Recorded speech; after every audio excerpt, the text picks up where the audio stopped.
Good morning, and welcome everyone for how to build dynamic tables, how to build data pipelines using dynamic tables session.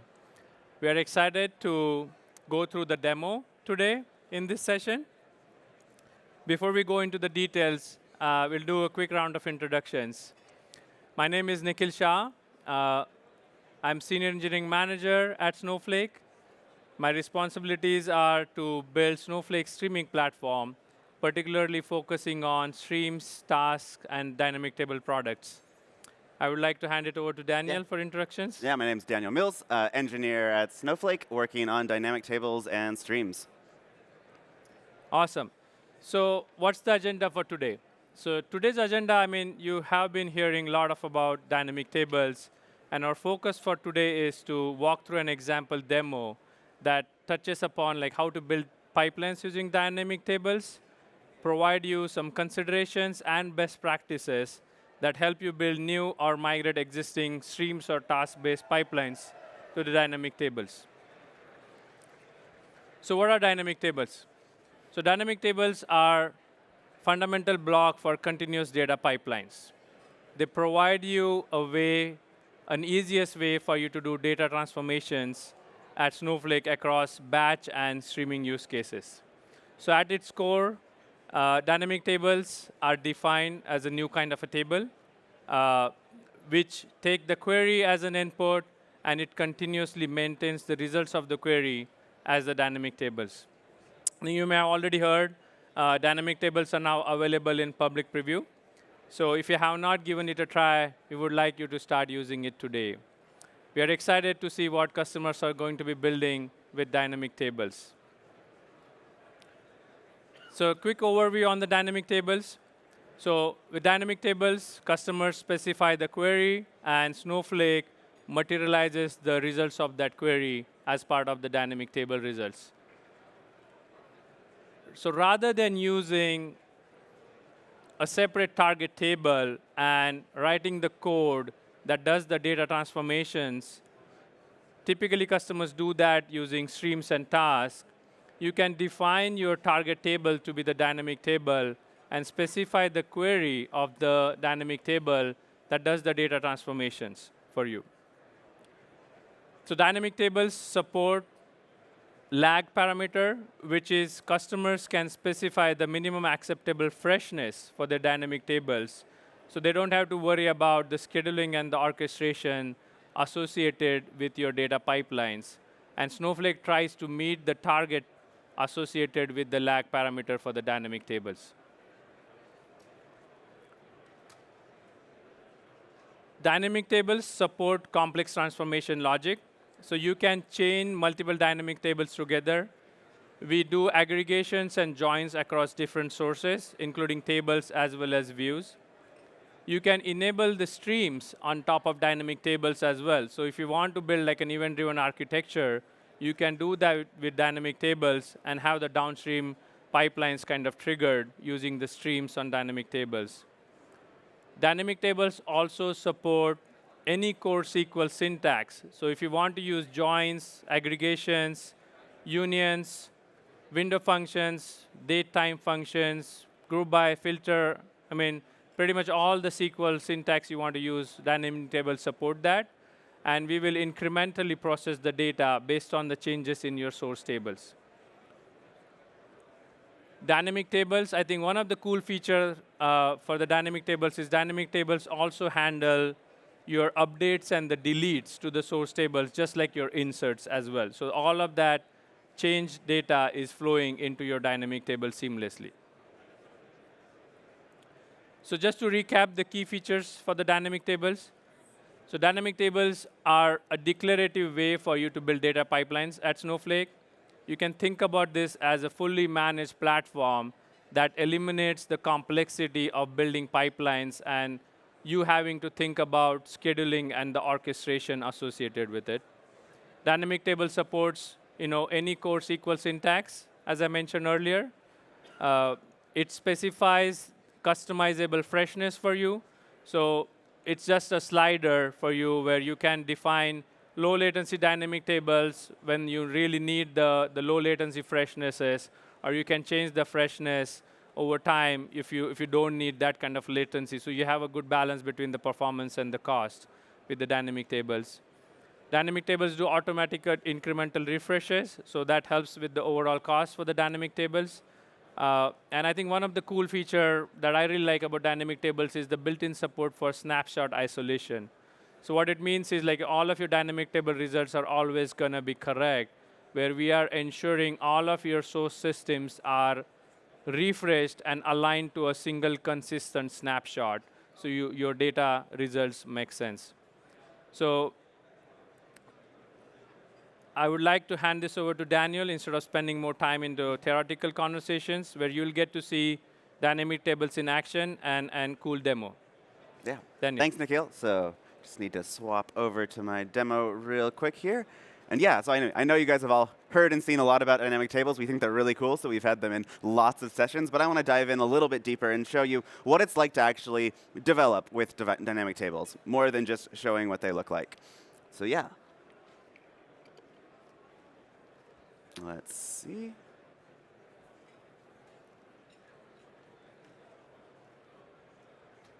Okay. Yeah. Okay, yeah, so let's dive in. Yeah, that's big enough. Cool. So let's say that what we've got is our first table that we've got in our schema that we're going to want to start playing around with. We've got a stream of updates to stock levels of inventory. So this table, we got our product, we've got a category for the product, we've got the stock level of that product, and the event timestamp of that record. And so we can create that table, insert a little bit of test data, since we're going to be trying to do some iterative development here. We also have another table, which is our target inventory levels. So for this, just for each product, we've got an amount of that product that we want to be warned if we fall below that. So again, create that table, populate a little bit of test data for us to play around with. So now our first dynamic table in this pipeline is just going to be the current inventory. So here, we're selecting everything from inventory updates, and then we've got a qualify clause with a window function that's letting us pick the most recent value for each product. Because we're in sort of this interactive development mode right now, we've got our target lag set to downstream. What downstream means is, like, I don't care about this DT refreshing directly, but if anything else downstream requests it, this should also be refreshing. Right now, there's nothing downstream, so this is just sort of sitting here quiescent, waiting for me to do a manual refresh. So we'll create this. We've got our dynamic table up and running. Next, we need to join this current inventory level with our inventory targets. So again, we create a new dynamic table, low inventory warnings here, joining our two tables. And we're filtering to ones where the stock is below the target for that product. And we're computing like what percent we're at. So we can create that dynamic table too. Now that we have our little pipeline here, we can run a manual refresh. We only have to do that at the final table that we care about. It automatically cascades upstream. And we can select from it, double check that based on the little test data we put in, this is the right result. Hopping over to the dynamic tables UI, we can now see more about what this looks like. So here in the data view inside our schema, we have this new dynamic tables tab. We see our dynamic tables here. We can open that up. So one cool thing about dynamic tables is they are Snowflake tables. So you get all of the existing good stuff that you get from tables. So you see your definition here, all the privileges. You can see the schema. You can get your data preview. But in addition to all of the existing features, we also have this new graph and refresh history. So the graph view shows you what your pipeline looks like. So we can see our two base tables here and our two dynamic tables that we've created on top of them. They're both up and running. Everything's healthy. Their target lag is set to downstream. We can see things like the refresh mode is incremental and other stats like number of rows. And also in refresh history, we can see that manual refresh that we run. We see that it succeeded. We see that it added that one row. In addition to having all of this information in the UI, it's also available programmatically. So we have the graph history information schema table function. We can call that. This lets us either see the current view of the graph, and it also supports time travel backwards. So you can see the history of what your graph looked like at previous points in time. And this has all of the information that you might want if you're building tools on top of dynamic tables. So you see their name, the inputs, so you have the graph structure, the target lag type, you've got the query, et cetera. Refresh history is also available programmatically. So here we can pull up the refresh history for one of these tables. Oops. So let's grab the one we actually just created. And so we can see that manual refresh that we ran, all the stats about the job. We can see that it was triggered manually as opposed to a scheduled refresh, and that it was an incremental refresh. So that is all great. So now let's keep going, add some more data, make sure that things are still working properly, test out incremental updates and all that. So if we add some new rows to our inventory, changing stock levels, run the refresh again, we see that it deleted a row, it inserted a new row, we've updated our table to have the new contents based on that data. And now let's say we want to test some edge cases, make sure that we haven't screwed anything up. So let's throw some zeros and negative numbers into our data, see what happens. Run a refresh again. And errors take a little bit longer to run than successful refreshes. But we see, oops, we've got to divide by 0. We've got a bug in our query. And we can also see this in the UI. If we're, say, in the graph view, we'll see, oh, there's a failing DTR pipeline, shows us right which one it is. In refresh, you'll also have a little bit more detail. And you'll see that failing run there, including the error message, error code, et cetera. Another view that's really helpful when thinking about errors, so this is coming soon, we've got an account-wide view of all of your dynamic tables. So here, you get this view. You can sort by status, so you can immediately see what tables are having problems. For tables that actually have a target lag defined and not downstream, we'll also compute this time within target lag metric, so you can see if your dynamic tables are keeping up or if some of them need a bigger warehouse or something like that. Hopping back to our worksheet, we're going to fix our bug. Fixing this sort of thing is really easy with dynamic tables. There's no complex deployment or anything. All you have to do is fix the definition. In this case, we're deciding that, well, stock targets less than or equal to 0 don't really matter. We're just going to ignore them for now. So to fix things, we just create or replace the dynamic table, give it a refresh again to make sure things are working, and see, great. Now it's working. We've got the data that we expect. Now that we're happy with our dynamic table, it's time to actually kick things off and have it start running in the background automatically. So for that, all we need to do is call alter dynamic table set target lag. We can set it to a minute. And then we're also going to start a data generator in the background, so it'll start populating the data. While that's running, I'm going to show you some other cool stuff that you can do with dynamic tables. So because we have the refresh history available programmatically, you can do cool stuff like create alerts based on it. So here, we're creating this alert object, and Snowflake alerts are in public preview right now. So here, every 60 minutes, we're going to check, are there any new errors in the account since the last time the alert ran? And if so, then send me an email so that I know about it without having to go look at the UI. And now it's just as simple as we create the alert, resume it to kick it off, and that's running in the background now. Now I'll know if something goes wrong. Dynamic tables also support being suspended and resumed. So we can suspend just the first dynamic table in our pipeline, and that will cascade downwards, and it will suspend the rest of the DTs as well. Hopping over to the UI, we can see what that looked like. So if we go to our graph tab again, pull up the new data, we can see that this one is suspended and it's flowed downwards. Another cool thing that you can see here is the downstream lag in action. So we only set the target lag on this downstream one of that 1 minute. But that's flowed back upwards through the graph. And the system has determined that, OK, we need this other one to be running at target lag 1 minute as well to make sure that you always have the data that you need. Let's go back and resume our dynamic table refreshes again. And by now, we should probably have gotten some background refreshes. Yeah, you can see that we've gotten that first automatic refresh in the background. It started pulling in a bunch more data. And yeah, you can see the number of rows that changed in each refresh, both inserts and deletes, and as well as you can verify that it was an incremental refresh. We do have a handful of query types that are only supported in full refresh for now, and so that's why we are showing the refresh type here. Active area for development for us, we're pushing that down to 0. It's also very easy to change the target lag. If you decide, oh, I didn't actually need this data to be within 1 minute of real time, I'm OK if it's a little bit staler. And I'd like it to be a little bit cheaper, do sort of bigger refreshes less frequently. For that, all we have to do, alter the target lag. And that ends up being populated here. evolving your pipelines is also super simple. Like the dynamic tables are all separate objects. You can just glue them together as much as you want. So if we have this new use case we want to check if there are categories that haven't been updating their product stock in long enough. We can add this new dynamic table to the pipeline. This one we don't want to run as frequently. Say we only care about this within an hour of real time. It's more sort of a configuration thing rather than like an immediate actionable thing. So we can create that dynamic table. It ends up right in our pipeline. Let's kick off a manual refresh so that it has its first round of data. And again, you can see what downstream lag is doing for us here. So here we got these 2 leaf dynamic tables now. One's at 10 minutes, one's at an hour. But we figured out that this upstream one really needs to be running at 10 minutes so that it can support its fastest consumer. So yeah, that is basically what it looks like to run dynamic tables and use them in practice and develop with them. So let's switch back to the slides, and I'll talk a little bit about some best practices.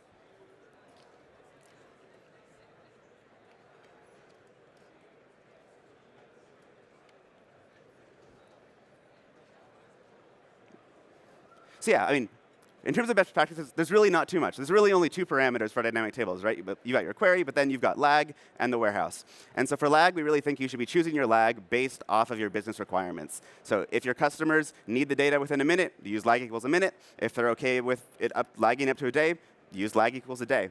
And then for all of your intermediate dynamic tables, the ones that aren't really a data product, set it to downstream. The system will handle it for you. For warehouses, you can use warehouses for both sort of isolation purposes of isolating workloads, as well as sort of cost attribution, right? So dynamic tables are running their refreshes on user warehouses. You control the size, you control the budget there. And then you can also see how much like an entire pipeline costs by putting that pipeline on one warehouse. One thing that we saw a lot from our private preview customers is that they generally preferred to avoid mixing interactive workloads with dynamic table workloads on the same warehouse. So it's frequently a good idea to split that up into separate warehouses. But that's really it. I mean, aside from that, like you write your queries, and it works. So I want to talk a little bit about integrations and how dynamic tables fit into the rest of Snowflake Data Cloud. And it's seamless. Like these things are really built deeply into the existing Snowflake architecture. It's not a thing on the side. So we support data governance. Coming very soon, we'll be supporting replication and sharing. And we currently support cloning with zero-copy clones, as well as Snowpark. Also, you mentioned something that we should call out. So Iceberg, because these are regular tables, as Iceberg support is rolling out, we will be supporting Iceberg on dynamic tables as well, both as inputs and actually as the core storage of the dynamic table. So these things really fit in nicely to the overall Snowpark ecosystem and product. So yeah, that's it. Dynamic tables are in public preview now. Please try them out. We think they are an awesome way to build your data pipelines. Yep.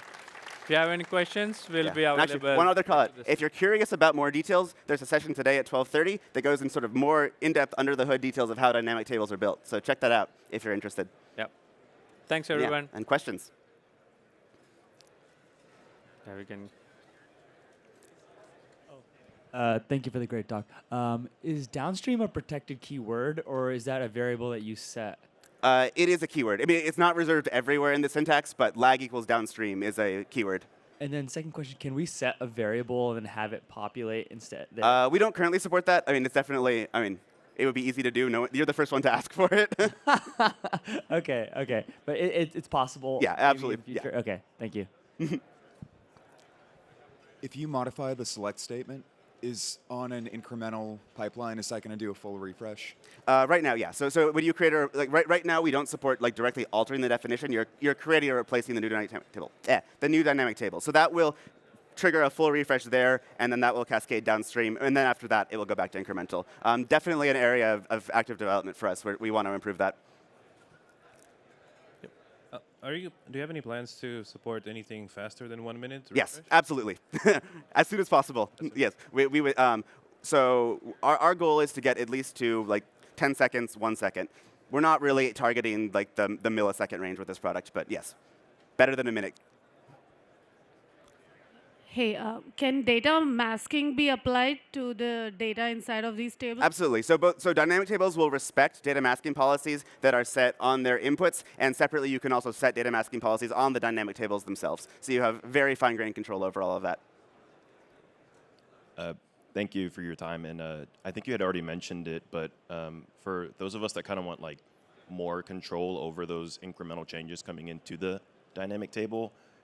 Can we build streams on top of dynamic tables? Yes. Yes. So we can pass it to another task and Absolutely. dive into an SP, and is that also currently in Yes. public preview? That is It is. It currently, yeah. So you can mix streams and tasks and dynamic tables in one pipeline if that's what you're wanting to do. Thank you. So I think I know the answer to this, but since data masking is available, row access policies would also be, Yes. so I can Yes. monitor who It sees is. Yeah, what? and supported. including tag-based masking policies too. So yeah. Well, I think he touched on it, but I've got a share instance that I'm doing a pretty complicated task DAG Yeah. with CDC. And we were just trying to strategize, maybe would dynamic table work there where you can still get the change data capture on a lag frequency? Yeah, so support for sharing is coming soon. That'll be in the next month or so. But yeah, so once we have that out, you can share dynamic tables, replicate them cross-region sharing, as well as build dynamic tables on just regular tables that were shared to you from another customer.